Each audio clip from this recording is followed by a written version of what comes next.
It's a common misunderstanding that Los Angeles is a desert. It's actually not a desert. It's a man-made Mediterranean climate. But to hydrate and to irrigate this region in Southern California requires a vast network to bring water from the Owens Valley, 300 miles away, to the Los Angeles basin. And that enormous system of tightly and precisely engineered canals, ditches, tunnels, and siphons is what LA's Department of Water and Power does. Either you bring the water to LA, or you bring LA to the water. And this is their headquarters, built in 1964, opened in 1965, designed by the LA architecture firm A.C. Martin and Associates, who also did the City Hall from 1928.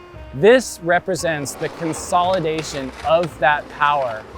And this being Los Angeles, it also serves as a billboard or an advertisement for what the DWP actually does. So this part of downtown LA is called Bunker Hill, and Bunker Hill was Los Angeles's first upscale residential address.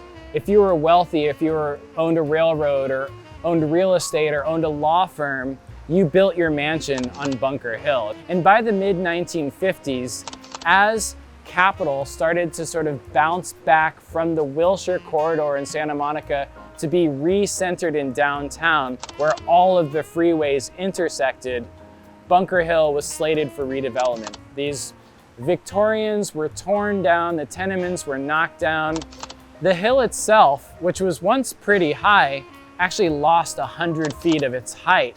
And on that leveled tabula rasa, this new modern city of corporate headquarters like DWP and skyscrapers like the Union Bank building and the Bank of America building sprung up. So it's the classic case of a once vibrant and once centralized downtown in Los Angeles being completely dismantled and destroyed, and in its place, a corporate citadel being constructed. But if it weren't for that corporate citadel, we wouldn't have all the skate spots that we have.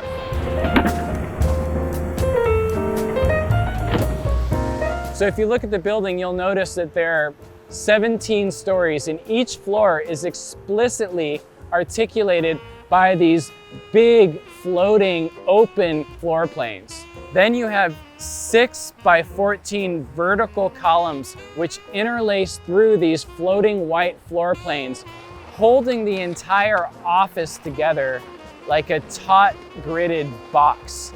Tinted glass on the upper floors, double height windows on the ground floor, and this cantilevered eave actually serves to cut down costs of air conditioning because each office gets less direct sunlight through its tinted windows on the floors above. And then as you approach the building, you look around and you have City Hall to your back, directly in line with the entrance to the DWP, which is the actual center of power. It is the reason why LA exists. It's the existential purpose for the city of Los Angeles right here. And there's that clip of Rick Howard trying a backside nose grind, nollie 360, shove it out, and shooting his board into the water. And then Ben Colin runs after it and valiantly destroys his camera. Just the fact that there aren't any bollards or benches or rails or even a curb separating this moat and those fountains from this massive flat plane of flame-treated granite shows that we're in a special space. This is no longer an urban space. This is a symbolic space. This is a space that is to be seen from the freeway. At night, this building lights up like a light bulb. During the day, it looks like a radiator. In a weird way, all of that can be kind of condensed down into these benches. Order, clarity, balance, simplicity, elegance, engineering. It's all on these benches. This is probably the most ideal, perfect bench for skateboarding anywhere in the world. The prototype for this bench came from the German Pavilion in Barcelona in 1929, designed by Mies van der Rohe. There he designed this long travertine bench that went along the side of this wall facing a fountain, and it was a simple module of one continuous slab of granite and two almost cubic blocks that hold it up. In the simplicity, balance, and elegant order of these benches, it's kind of like a microcosmic shorthand for the entire building itself. You think of like Sammy Baptista absolutely killing this bench. Jason Dill's like frontside 180 to switch crooks across the entire bench, or his backside 180, even more mind-blowing, to switch frontside crooks across the entire bench. These are the sort of benches that really benefit from end-to-end type of skating. Mike Carroll's backside nose grind on one and then nollie flip, backside 5-0, front 180 out on the other. When you stand here and you realize the proximity to these benches, you also recognize that they are perfectly spaced between the two. Just because of how these benches are spaced, even from the window and the wall itself, you can skate on the inside, you can skate on the outside, you can sort of thread lines through both sides.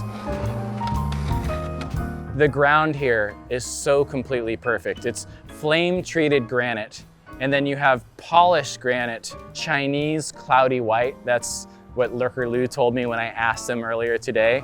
Sometimes polished granite can be a little too slick, and it can be coated with some kind of almost urethane clear coating which sticks your wheels. This is not that type of polished granite. This perfectly slides and perfectly, well, would grind if these things hadn't been maliciously skate stopped with elegant hostile architecture.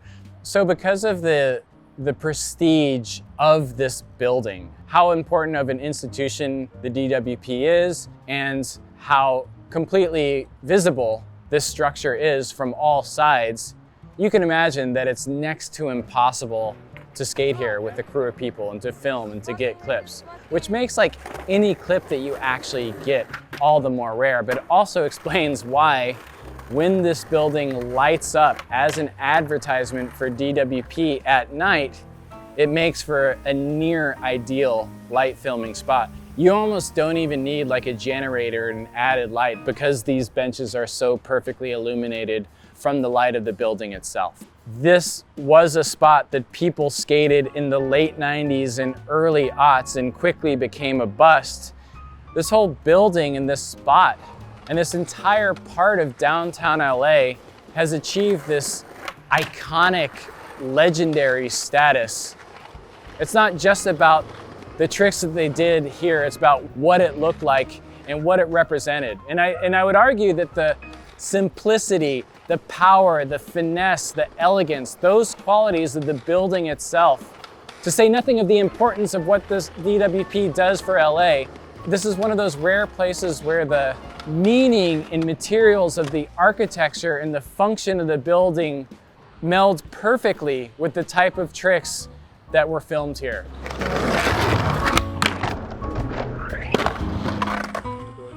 Back 5-0, back nose grind, nollie 3. No, see, that's that building right there. What about Mike Carroll's back nose grind, nollie flip, back 5-0, front 180, Modus? Jason Dill, back 180, switch front crook across the whole bench in photosynthesis? Sorry, I sound like a weird old guy telling kids, watch these videos, kids. No, it's cool.